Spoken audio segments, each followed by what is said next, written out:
No country in the world ló máa ń bẹ ìjọba pé ìjọba ẹjọ́ ẹ wá bá hand security ẹjọ́ abẹ́yìn ẹ wá bá wá nǹkan ṣe sọ́nà tó bàjẹ́ yìí ìjọba ẹjọ́ nínú ládùúgbò wa. No country in the world, no citizen in the world beg their government to do anything for them. They don't beg them. They don't need to beg. Ní other countries, now countries táwa wà yìí, especially bí country bí Nigeria, tó o bá ń ṣiṣẹ́, I mean, tó o bá nígbà tó o fi ń ṣiṣẹ́, tó o san tax fún ìjọba, ǹjọ́ tó o bá lórí ọ̀fẹ́ àti ṣiṣẹ́, yálà nítorí pé o sick ni o, yálà nítorí pé o sàkẹ́ ni o, yálà nítorí pé company yín liquidate ni o, ìjọba ló máa bẹ̀rẹ̀ sí máa take responsibility bó ṣe máa live tí tó máa tún fi get iṣẹ́ mi. Bó ṣe ń ṣe ní other country nìyẹn, bó ṣe ń ṣe ní irú country táwa wà nìyẹn. Mo rántí bí ọdún mẹ́ta mẹ́rin kan sẹ́yìn tí mo ní accident tẹ́sẹ̀ mi ní problem. Odidi bí ọdún kan àti bí oṣù méjì ni mo fi wà nílé.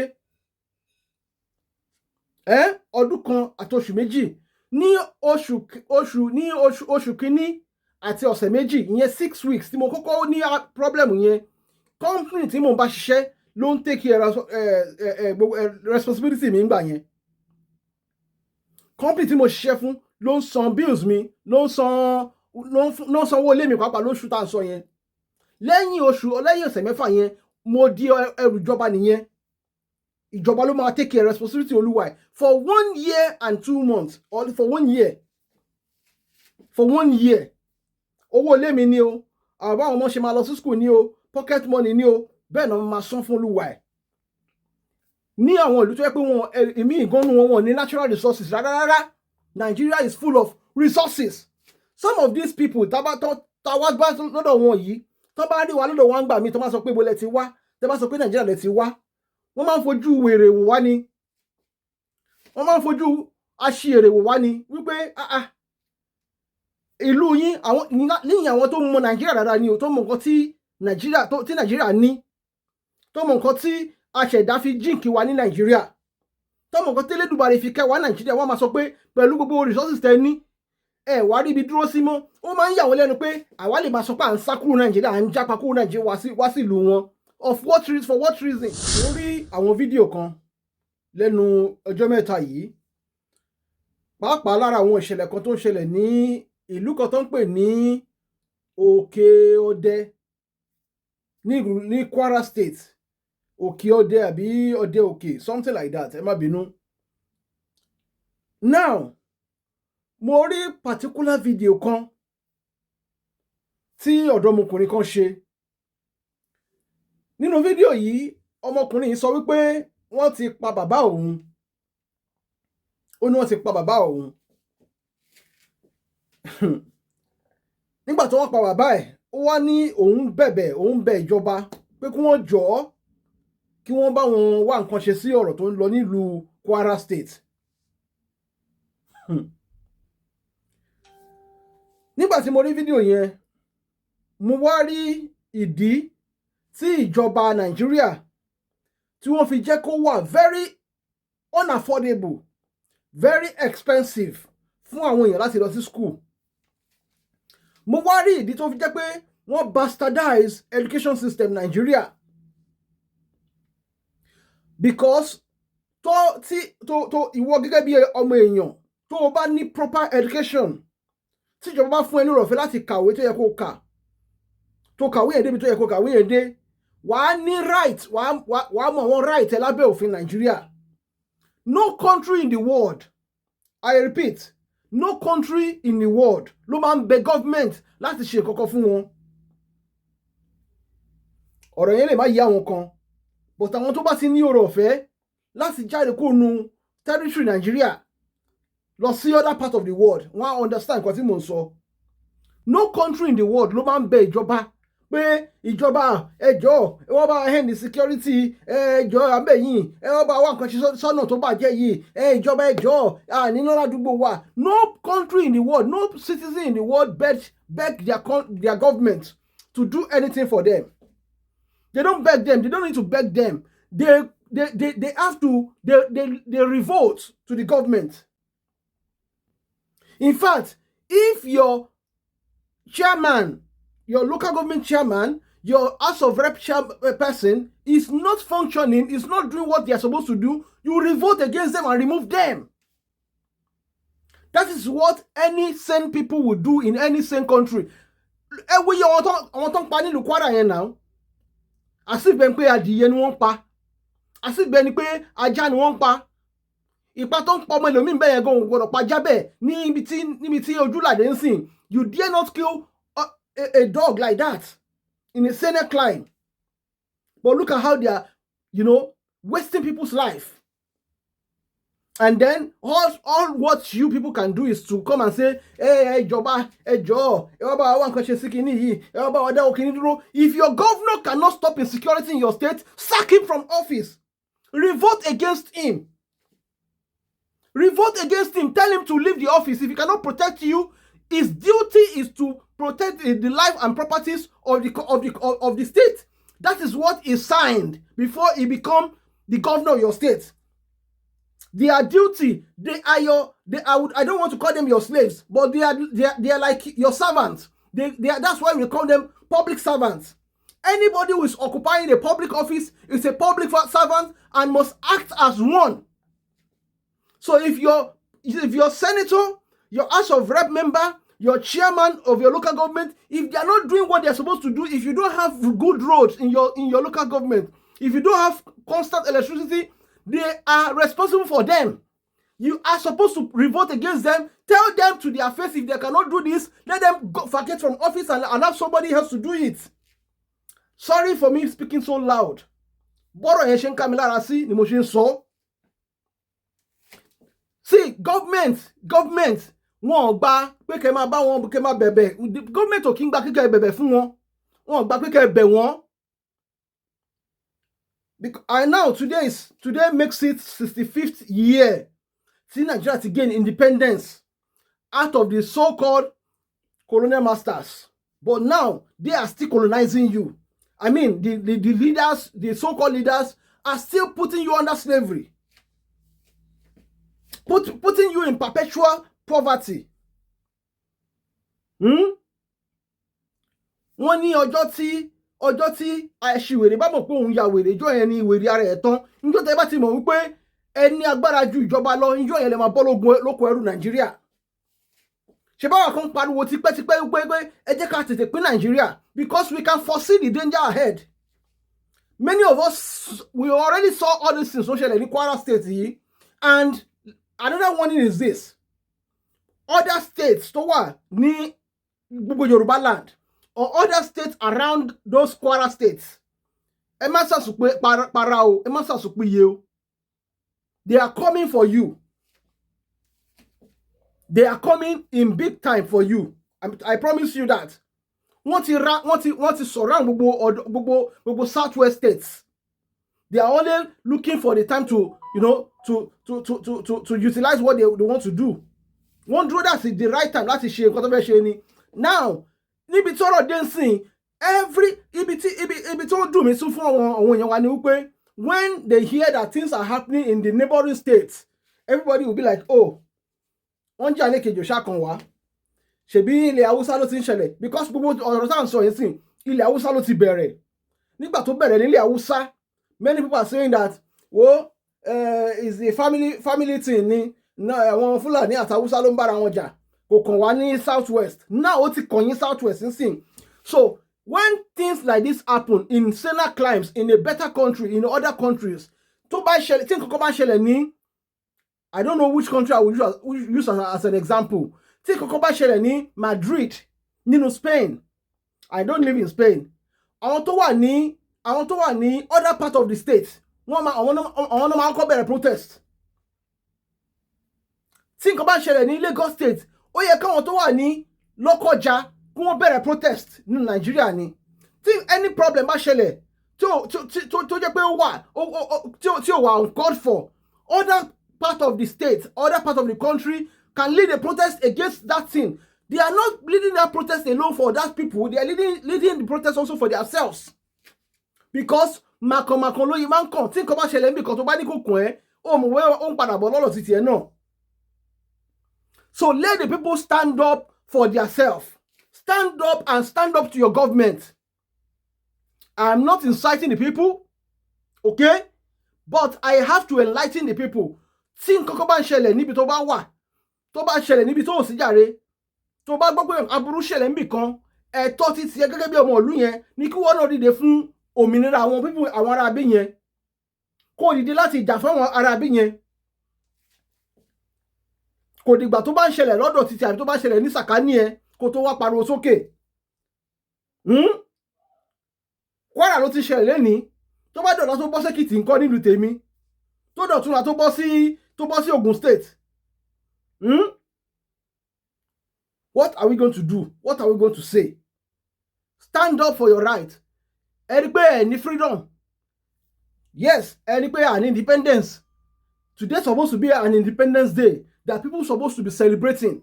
Tó bá yẹ pé Germany táwa wà yín sí ni ló jẹ́ Independence Day ni, you will have been seeing different kind of, parade, car driving, awning, celebrating because they know what today means to them. Wọ́n rí efficacy ẹ̀ nínú society wọn. But look at what we have in our society right now. How long can people sustain in this kind of environment? Ẹlòmíì ò tiẹ̀ kò lè feed ara ẹ̀. Débi tó máa lò fẹ́ fẹ́yàwó. Ẹlòmíì ti pé 40 years ní Nàìjíríà ń bẹ̀ yẹn. Torí pé kò lè dá afford láti feed ara ẹ̀ kò jẹ́ kó lè fẹ́yàwó. And how long do you think you can sustain in that? Ẹlòmíì ó ti fẹ́yàwó sìn. Ẹlòmíì gbà tó kó tó fẹ́yàwó, ó ní chain lọ́wọ́, ó ṣiṣẹ́ díẹ̀díẹ̀, ṣàdédé níbi tán ti ń ṣiṣẹ́, wọ́n dá dúró because the company cannot afford to continue to pay the large number of staff they have. Then they have to stop some of them. Irú ẹni bẹ́ẹ̀ á di pé kò níṣẹ́ lọ́wọ́ àti wá iṣẹ́ mi ní Nàìjíríà kẹrẹ iṣẹ́ lọ́tọ̀. Iṣẹ́ ni. Now á di pé irú ẹni bẹ́ẹ̀ oṣù kìíní, oṣù kejì, oṣù kẹta, oṣù kẹfà kò ní ríṣẹ́ mi. And then you don't expect that person to look otherwise. Ẹni tí tó yẹ pé kódà ẹlòmíà ní ṣé kò lè lọ máa ṣe iṣẹ́ bricklayer ni, kò lè lọ máa ṣiṣẹ́ site ni. Ẹlòmíà ní kí ló dé tí irú ẹni bẹ́ẹ̀ tí ò lè lọ ṣiṣẹ́ bricklayer kó lọ bá wọn máa ṣe kíní pọ́npọ́n kó lọ máa ṣe kíní kan. Ṣé iṣẹ́ bricklayer yẹn gan chef board ló lè ṣe? Ẹlòmíì health status ẹ ò gbà kó ṣe irú iṣẹ́ báyẹn. Ẹlòmíì irú iṣẹ́ tí ò ṣe rí lóòótọ́ yẹn máa ń fi nǹkan kan ra, okay? But ṣé iṣẹ́ nǹkan wà available? Èèyàn mélòó ló ń kọ́lé mọ́ nínú economy Nigeria ń sìn?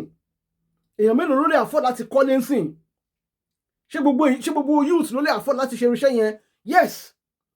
Meanwhile, ní other countries, náà countries táwa wà yìí, especially bí country bí Nigeria, tó o bá ń ṣiṣẹ́, tó o bá nígbà tó o fi ń ṣiṣẹ́, tó o san tax fún ìjọba, ìjọ tó o bá lórọ̀ fẹ́ àti ṣiṣẹ́, yálà nítorí pé o sick ni o, yálà nítorí pé o sack ẹ ni o, yálà nítorí pé company yín liquidate ni o, ìjọba ló máa bẹ̀rẹ̀ sí máa take responsibility bó ṣe máa live títí tó máa tún fi get iṣẹ́ mi.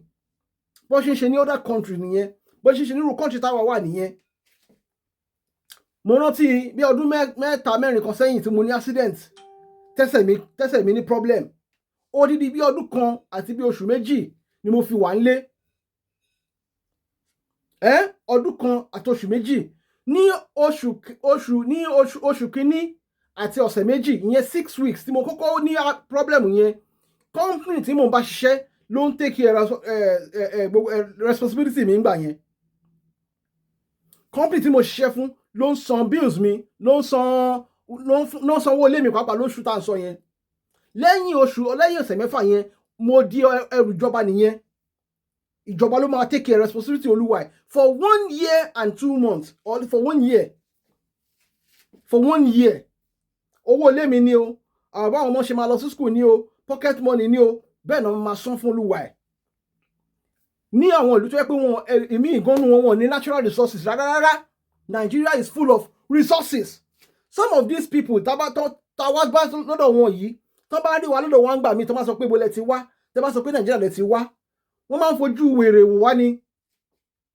Wọ́n máa ń fojú aṣièrè wò wá ni wípé ìlú yín níyìn àwọn tó mọ Nigeria dáadáa ni o, tó mọ nǹkan tí tí Nàìjíríà ní, tó mọ nǹkan tí aṣẹ̀dá fi jíǹkì wa ní Nàìjíríà, tó mọ nǹkan tí Elédùmarè fi kẹ́ wa Nàìjíríà, wọ́n máa sọ pé pẹ̀lú gbogbo resources tẹ́ ní ẹ wá rí ibi dúró sí mọ́. Ó máa ń yà wọ́n lẹ́nu pé àwa lè máa sọ pé à ń sá kúrò Nàìjíríà, à ń jápa kúrò Nàìjíríà wá sí ìlú wọn. For what reason? Ṣé bó ṣe rí some 50 years ago, ṣé bó ṣe rí some 40 years ago nìyẹn? Àwọn bàbá wa ń gbà táwa sì kéré tó bá wá sí àwọn ìlú òyìnbó yìí, wọ́n kàn wá ṣe pé wọ́n wá fún tourism àbí wọ́n wá fún education purpose. After some few months wọ́n ti parí nǹkan tó wá ṣe, wọ́n padà bọ́ nílé ni. But many of us abala fẹ́ wá fún education bíbá yìí, ọ̀nà tá a fi máa gbé bíbá yìí là máa ń wá. Bí tán bá yé wa jẹ́, ohun tán bá jẹ́ dé nìyẹn. Ibi tán bá yé Nàìjíríà jẹ́. And now today is 1st October 65 years láti gba independence. Àgbà independence. Láti gbà láti gba independence, Nàìjíríà lè sọ pé nǹkan báyìí là export yàtọ̀ sí epo, yàtọ̀ sí oil. Nǹkan báyìí là tún produce, nǹkan báyìí ni company wan produce ní tó jẹ́ Nigerian produce tó dẹ̀ export to other part of the country. Tí country yóò bá dẹ̀ ti lè máa export other products to other country, economy yóò lè wà balance. Tí ò bá ti sí nǹkan tí country yìí tó ń produce to other countries tó ń rà lọ́wọ́ yín, nígbà bí tẹ́ fi máa ṣe exchange pàápàá, country yìí ò lè ní ìlọsíwájú. Now investors are running away from Nigeria because of what? Insecurity, lack of good roads, lack of electricity. Ó ṣe jẹ́ pé gbogbo ẹ̀ ló kọ́ ṣàkóso sí Nàìjíríà ṣá. Kò sí ìlú tí ò ní problem tiwọn. Yes, kò sí ìlú tí ò ní problem tiwọn, right? But ó ṣe jẹ́ pé gbogbo problem ló kún Nàìjíríà. Àwọn country tá wà gbogbo náà ní issues. Èmi máa ń ní kí ló ti ń pè terrorist attack problem gbà mí. But kò ṣe pé nínú country kan náà kò wá ní síná, kò ní sí good road, kò ní sí good hospital, kò ní sí employment, kò sí ìgbáyégbádùn, gbogbo amenities tí èfi ń gbáyégbádùn, gbogbo ẹ̀ ló ti bàjẹ́ Nàìjíríà tí ò sí Nàìjíríà mọ́. And some of you want us to celebrate independence with you. You want us to keep, suffering and continue to smile with the government. So my message today, sí gbogbo ẹ̀yin tẹ́ bá lórí ọ̀fẹ́ àti wo fídíò yìí tẹ́ bá mi share àdá káwọn èèyàn gbọ́, you have the right to decide your fate in that country. You have the right to decide who becomes your president or who becomes your governor. Ẹni tó bá wà ní governorship, ẹni tó ń ṣe governor ẹ, tí ó bá ti lè protect the property and lives of the people tó wà nínú state ẹ, he is not worthy of that position. He should be sent out. He or she should be sent out. Anybody tó bá represent the local government yín, anybody tó bá represent the House of Assembly yín, tí ó bá ti lè perform function ẹ̀, tí wọ́n pass bill tí ò ní favour ẹ̀yin tẹ́ wà ní ìlú kan, ẹ dẹ̀ gbọ́ nípa bill yẹn, ẹ dẹ̀ rí pé bill yẹn ò lè favour yín, òun náà dẹ̀ wà bẹ́ẹ̀, ẹ rí fídíò ẹ̀ rárá lórí internet pé ó oppose bill yẹn o, àwọn kan ló pọ̀ jùlọ tí bill yẹn fi wà passed o. That person is not what to be your House of Assembly member. Tell him to go away. How can you tell him make a rally, a massive protest against such person? Wọ́n tó bẹ́ẹ̀ kó bá kúrò. Àfi tẹ́yin aráàlú bá ti ready nìkan ló kù. Àfi tẹ́ bá ti ready nìkan ló kù. So please, if you see this video, help me share it. Ẹ jẹ́ kí ó délé kó dóko. Aráàlú ló lágbára ju ìjọba lọ. Individual aráàlú ó lè má lágbára tó jọba. Ṣùgbọ́n tí aráàlú bá sọ pé àwọn ò fẹ́ nǹkan, ìjọba gan máa sá kàbàkàbà ni. Ìjọba máa sá ẹsẹ̀ wọn ò ní balẹ̀. Ìjọba máa sá ẹsẹ̀ wọn ò ní balẹ̀. Ó dẹ̀ dìgbà tí ẹ̀yin ọmọ Nàìjíríà tẹ́ bá ti ṣetán pé ẹ kọ ikú, ìjọ yẹn ìjọba gan máa bẹ̀rù yín tó máa ṣe normal. Ìjọ yẹn ló máa ṣe normal. So mi ò ní àní sọ̀rọ̀ kí tó tán lẹ́nu. Eléyìí tí mo sọ yìí kò ní já sọ mo, màá tún sọ mí, á tún sọ mí. Tá a bá tí ì rí àyípadà, á tún máa tún sọ ni. Títí táwọn èèyàn fi máa gbọ́. Lágbára Ọlọ́run, ilẹ̀ Yorùbá ò ní bàjẹ́. Gbogbo àwọn tí àjálù aburú bá nílùú Kwara, Elédùmarè á bá wa bu òróró tura, á bá wa bù sí wọn lọ́kàn. Àní rú ẹ̀ mọ́. Ṣùgbọ́n ó ń bọ̀ àwọn ládẹ́ẹ̀dẹ́ ẹ̀yin náà ẹ gbìyànjú láti máa rọra yín lágbára. Kò sí nǹkan tó kéré jù láti fi báyàn jà. Náà lásìkò yìí tẹ́tí mọ̀ pé inú ewu lẹ ti wà, ẹ má fojú méjèèjì sùn mọ́. Ẹ má fojú méjèèjì sùn mọ́ títí tẹ máa fi ṣẹ́gun àwọn ọ̀tá yín. Anything tẹ bá wá mọ̀, anything tó bá mọ̀, yálà physical thing ni, yálà spiritual thing ni, yálà nǹkan tó máa fọwọ́ ara ẹ ṣe ni, bẹ̀rẹ̀ sí ni máa prepare ẹ̀ kalẹ̀. Bẹ̀rẹ̀ sí ni máa prepare ẹ̀ kalẹ̀. Kódà tó bá jẹ́ pé mi ní ọ̀pọ̀lọpọ̀, tó jẹ́ pé mi wà nínú ìlú ni, àti máa kóra wa jọ. Gbogbo ọ̀rọ̀ kan ló ṣe sọ lórí mídíà. Ẹ lọ tún àdúgbò yín ṣe. Ó kù sí yín lọ́wọ́. Ẹ lọ tún àdúgbò yín ṣe. Ẹ lọ tún àdúgbò yín ṣe. Ilẹ̀ Yorùbá ò ní bàjẹ́. Orúkọ tèmi ò tí yí padà o. Ilé Sanmi ni mò ń jẹ́, táwọn èèyàn mọ̀ sí Yorùbá Space. Kó tó dìgbà tí a tún máa ríra. Ẹ ṣé, ó dàbọ̀.